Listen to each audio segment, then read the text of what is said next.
তুই বলে না চলে আসবে ঠিক চল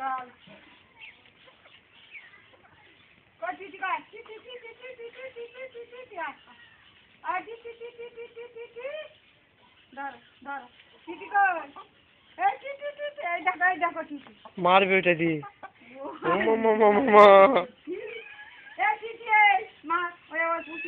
কি করে জানো হাতের কাছে কিছু না থাকলে মিষ্টি মিষ্টি এরকম হাত মুখ করে মাটিতে নিয়ে এরকম করবে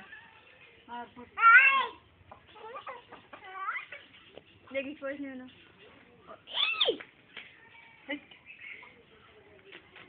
ওইদিক যা বাবা ওইদিক যা ভাই তো ওইদিক পালা চল যা পুলিশ ধরবে পুলিশ ধরবে বিড়াল না ধরতে যাবে আচ্ছা সরাসরি বিড়াল বিড়াল একটা জল উঠছে মানে হাত এমন যেন জল দেবো